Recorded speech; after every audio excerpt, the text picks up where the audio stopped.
So Oh yeah, that's what that commercial reminds me yeah, of. and you know what? All those horrific things. I do remember the creepiness of Halloween in the '80s, like the holiday. There was a lot of kind of the urban legends about stuff that people did to kids going on in the '80s. And so it was. I was a kid and I loved Halloween, but I always remembered this feeling of danger and like my parents being a little, I don't know, on edge a little bit because like, oh, we gotta check all your candy. You might have a razor blade in your apple there or some poison. I remember we lost Joe, by the way. His Skype just uh, dumped. He'll be back in a moment. But I'll keep talking about some of my Halloween memories from the actual season Halloween, the holiday. I remember back in the 80s, there was a scare. There was always like candy scares, and one of them was that some parent replaced the candy and pixie sticks with like cocaine and then gave it to his kid and his kid died. So like that's morbid, like that's messed up. And you don't really hear anything like that so much anymore. Halloween's pretty commercial and safe and enjoyable. But yeah, there was this thing in the 80s where it was very kind of creepy. It's like, Yo, oh, welcome back. sorry about that. No problem. Love the I was internet. talking to the audience about some Halloween memories. Hmm. But you want to wrap this one up pretty soon and then start our last session? Everything up until number 5 was relatively good. 5 and on, Oh, with the actually, exception of H2O. you know what? We can go a little longer. This is Halloween we're talking about here. We might as well go a little longer. Yeah, put some time into it, yo. Yeah, And people love Halloween, so they'll probably stick around to listen to it. yeah. Well, and here's the thing. Number 5 was crap. Number 6, I get why people hate it. I like it because it's my first Halloween movie. That's my only bias for it. But Halloween H2O, I like. I like that one a lot. I literally just watched that about an hour and a half ago. Oh. Because that's my next review I got to do, so I wanted to be fresh. Oh. Do you want to talk about it, or should we let that one be? No, we can talk about it. Cool. Yeah, I just watched it. I love it because you know what? This was the first Halloween I saw in theaters. It wasn't the first Halloween I saw, but it was the first one I saw in the theaters. Mm-hmm. And it came along at just the right time. I was 18, and Scream had just kind of reinvigorated slashers in the 90s. Mm-hmm. So like it was really prime when it came out. Oh yeah, and gosh, I kid you not, the scene where you're just literally seeing Jamie Lee Curtis crawl under the tables and go after Michael Myers, that was totally worth it. I love The whole seeing her movie go was- after him. I'm glad they even brought that element into the story at all because any other writer would have been like, here she's the victim and someone's Yeah. gonna save her, but no, this time they're like, fuck that. She's gonna stand up to him. She grabs that axe, dude, and she's just got this look on her face like one of us is dying tonight. Yeah. Oh, and it was the whole movie really like predicated itself on the fact that she was literally going to face him down. She's going to face her past, and when it happened, they gave her some of the best, some of the best action scenes, some of the best dialogue, some of the best stuff altogether. I liked that about the movie. Of course, that was also during the time that she had done True Lies, which we all know why I like that movie. So there you go. Holy cow! Sorry, I'm looking at pictures of Jamie Lee right now, and He's being a perv again. of course I'm being a perv. We're talking about one of my favorite horror movie screamers. But and then after that I have to talk about the dreaded Halloween sequel. You want to talk about Resurrection? You can or tell you it's- want to talk about Halloween 6? it's depressing or me about already. Halloween? I just I'm probably going to say this again in my review. I will, but I'll say it here too. Fuck Yeah. it, I'll say it twice. For That's right. For Halloween H2O. When I was sitting in the theater, I actually went and watched it at the theater twice, but the first time I didn't. I mean, I'd seen the preview, but this was pre internet days before I had internet, so obviously I really didn't have any spoilers to go on or nothing. So everything was fresh when I was watching it. And at the end there, Michael gets trapped in the van, and she grabs the axe and she walks up to him. And I was honestly thinking, okay, it's going to make it seem like he died. And then she's going to walk away thinking, okay, that's over. And then you'll see, like, his hand twitch or his eyes open.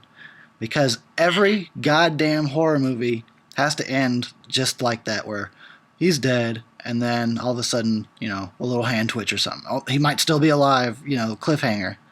I was 100% expecting that. And then she fucking swung that axe so fast and his head came off, and I was blown away. I was like, holy shit, they ended the series. That was my thought. And I was like, that took balls. They just completely ended their series on like the best note ever. I was so happy. And guess what? Fucking ruined that moment. Don't even get me, like, wow. And the worst part is, everything you want to say about freaking Halloween Resurrection, all the horrors and stuff like that, the only saving grace, I'm honest on this one, is Busta Rhymes. He's the only good thing out of it. Everything else just sucks.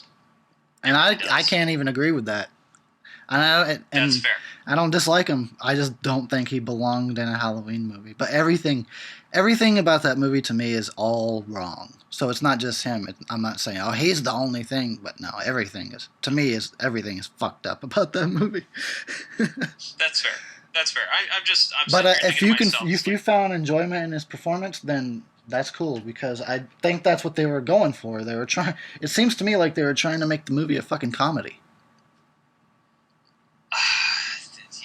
Actually, you know what? Let's just say it. Fuck Halloween Resurrection. Yeah, that's what I'm talking about.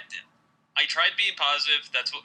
If you want to see my review where I'm trying to be positive, go watch it. But as far as I'm concerned, no, it's a bad movie. It is. The only reason I was trying to be positive is because everyone's being such a dickhole about it and always being negative. But the reason why we're dickholes is because that movie itself is a dickhole of a movie. How could you not become that? It's art. It's life imitating art at that moment. And I mean, I don't blame people for getting pissed. It's okay.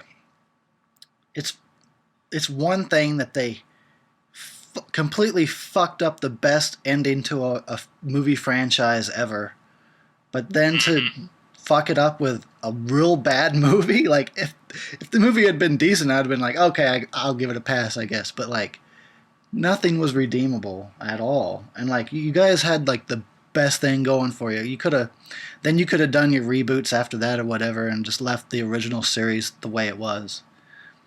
Yeah, you know the weird thing is, it was the first horror movie to have a chance to actually finish the series with pure dignity. Yep. Think about that. Yep. Yeah, you're right. You're absolutely right.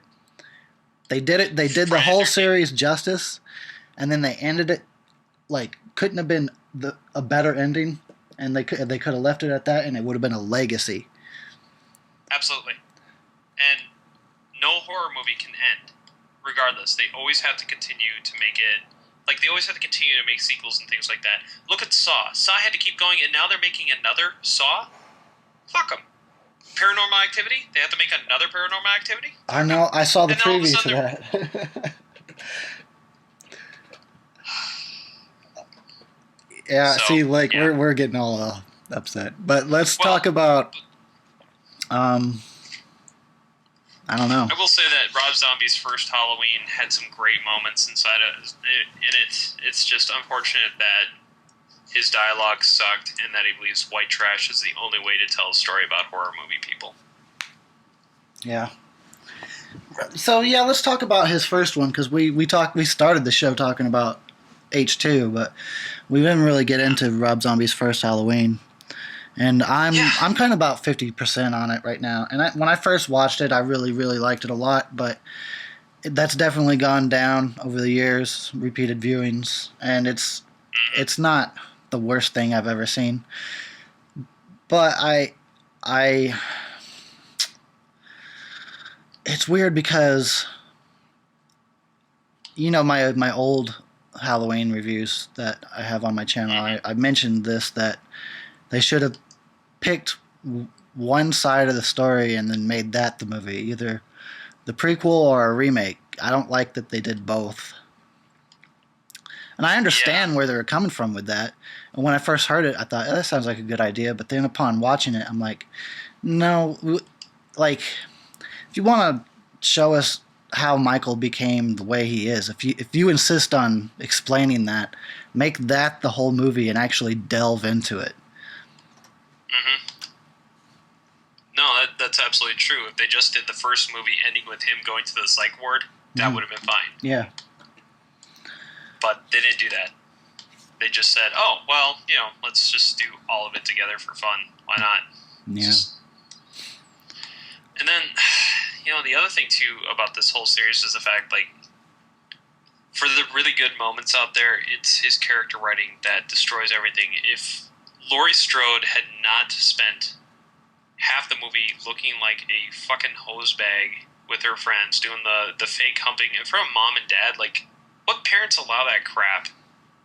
Like, if I saw my daughter doing something like that, I literally would have just been like, all right, that's it. Your friends, get the hell out of here. You're staying home. Go to your room and do some homework. And if you sneak out the window, I'm literally going to cave your head in with a crowbar. Because if my kid were acting like that, obviously I'm a terrible parent. And in that case, her parents deserve to die. So their characters actually get on my nerves, because I've seen behind the scenes stuff with them, and I've seen interviews with the three girls from Rob Zombie's remake, and they get along just fine like friends. But in the movie, they're so overdoing it and like trying to sell, oh, we're good friends and we goof around. Like, I don't believe any of it. They're just all like overacting. Yeah. It's weird. It's that broad acting in which you mentioned in another Dial M for movies. That's exactly right, yeah. And like I said, I've seen them behind the scenes. They got along just fine. And they should have just had that on screen instead of trying to sell like, oh, we're such good friends. Look at us mess around together. Yeah. Well, once again, I think it's because Rob Zombie secretly is a hipster and not a goth. And he wants people to act like hipsters. And I've seen hipsters act like that. And that's why I want to punch hipsters in the face.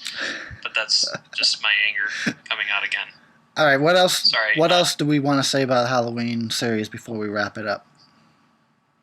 The best thing about Rob Zombie's Halloween series is the makeup effects that they do. Like, when you see the face of Malcolm McDowell after he's been stabbed to death by Michael Myers, that's a pretty freaking cool piece of makeup work that they did. Like, his face has huge gashes in it. You see bone in the upper part of his forehead. That looks really good. And he's brutal. He really does the brutal stuff very well.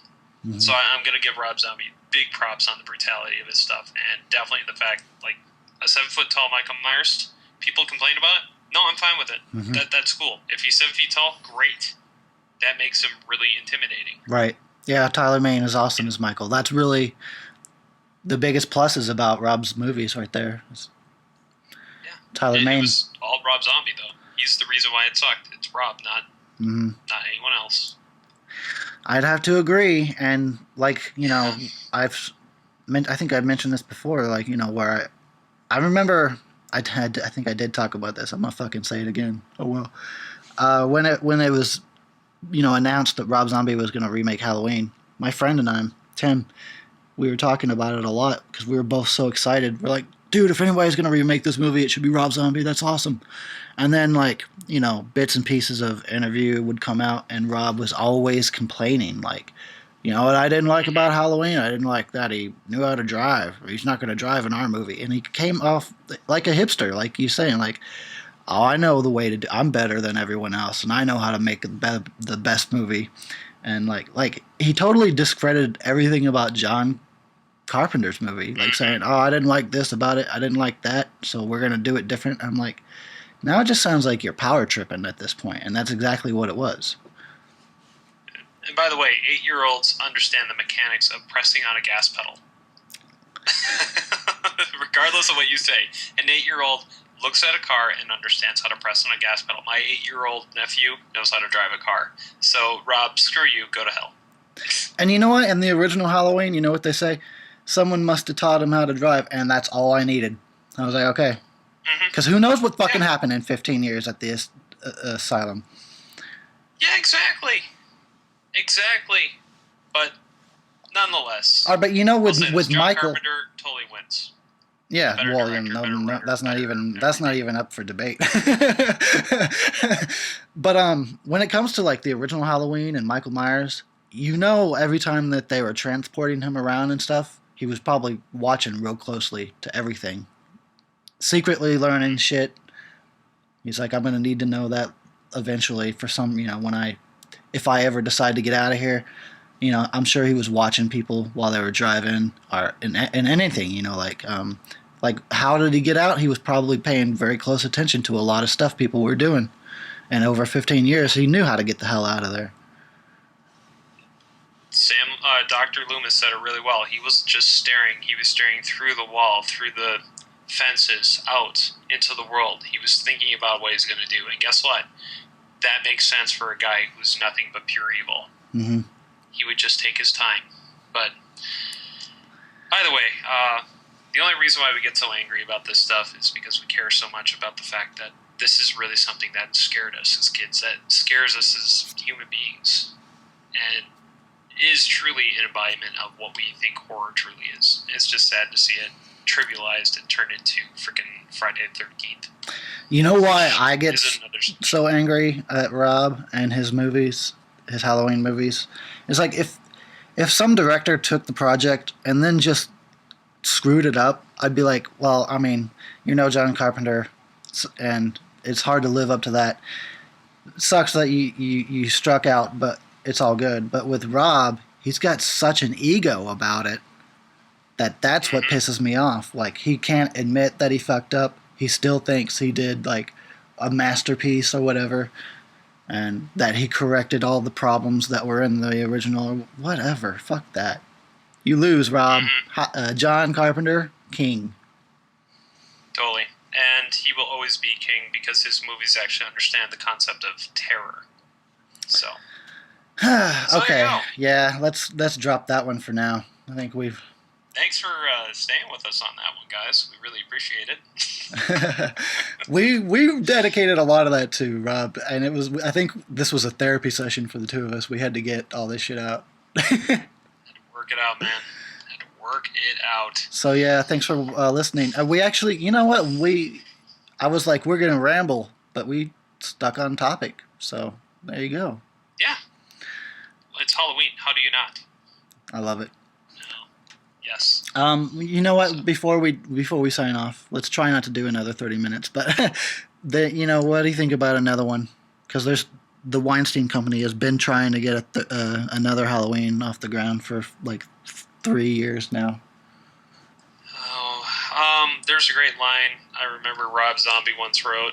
I didn't agree to dance on the graves of victims. It's unfortunate that it won't ever stop, isn't it? Yeah, because they had such dignity and just how do you it's yeah, I'm done. What would you do if another Halloween came out and it was fucking awesome? It was what? If it was fucking awesome.